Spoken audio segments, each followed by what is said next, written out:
Hey guys, Road Warrior here. I'm putting up a clip here and this kind of a tutorial or a walk along for giant piranhas here on Fishing Planet. Here's the three marks that I usually rotate, in really no particular order, just kind of fill out how things go for you. But then Vinci didn't have these three marks. Again, recently I just placed first in this for the second time, and I was just trying to help a few people out and kind of show you another great run that I had in this. And this is actually the worst peak for this thing. And believe it or not, I end up getting three unique tobogwe in this, as well as I'll show the setup and stuff. But just in the event you didn't have the marks, there's the marks that I use.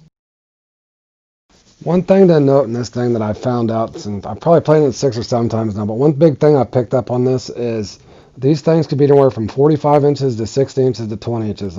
Constantly kind of be changing until you kind of find out how deep they are. There I went from 45 to 60, and you'll kind of just see how quick I got a bite there. Now again, this wasn't always work out, but the majority of the time I've noticed if at one spot they're at 60 inches, more than likely the majority of the spots they're going to be at 60 inches. They might be at 20 inches. Now as the peak changes, I'll explain this up later and kind of how I knew kind of what to rotate to.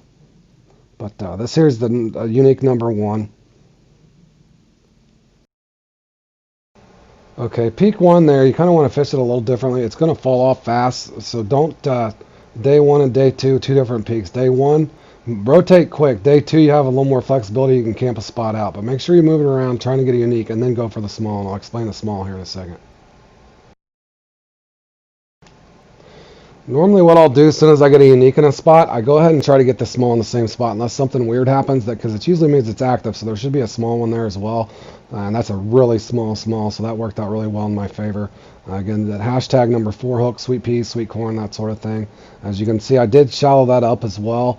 And then I've usually found that case that the smaller ones sometimes are at the top. Okay, at this point I'm going back to 60 inches deep. Remember, I got the small, shallow 20 inches. So I've determined that the majority of them are around 60 inches unless something changes. So in this spot, also, though, pay attention to your weather. It's still sunny. They're at 60 inches. So things could change as these peaks, the peaks falling off hard. And in this event here, I ended up catching another unique. Good fish nonetheless. It's better than going without a unique at all. But, I need another one to make something happen. Okay, guys, at this moment, I feel like I've exhausted all resources, so I started just going shallow and shallower. I end up downsizing my hook here, pick up a trophy. I'm kind of thinking they're moving closer to the surface because it's partly cloudy. You got to be, can't just sit there and stare at your bobber. If you're not getting any bites, make something happen. And this is an example of just being creative. I threw out the 4.0, got the trophy. I'm thinking I'm a 6.0, and then I thought to myself, I should probably change that back to a 4.0. The peak's definitely dipping off. And I've changed baits. Found out that they are shallow because I just caught a trophy on the shallow. So just kind of watch the remainder of this as I did this live stream. And kind of see the situation. I got 3 minutes left, and I'll let the rest of the clip speak for itself.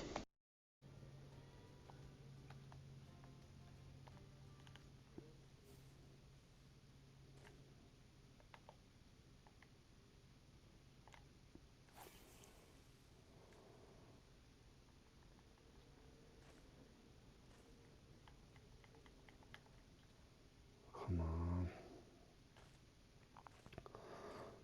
I think my buzzer beater's out of reach, boys.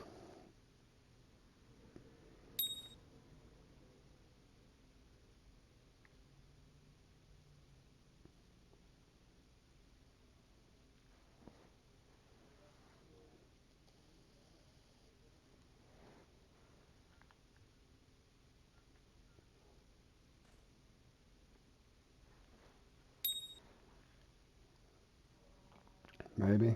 I don't think it's big enough, is it? Is it a Bricon or what is this? It's taking its time. Oh, God. Oh, God. Are you serious right now? Oh, no. Oh, no. It's not going to be big enough, I don't think.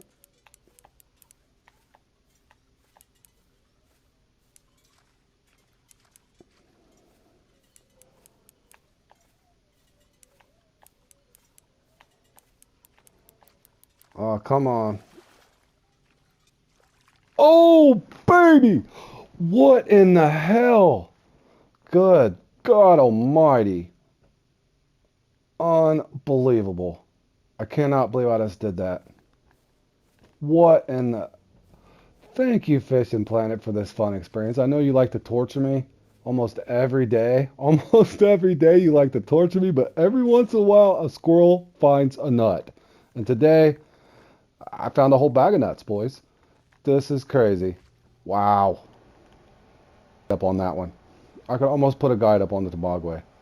All the moving and the shaking the guy did. I cannot believe I got that in. Unbelievable.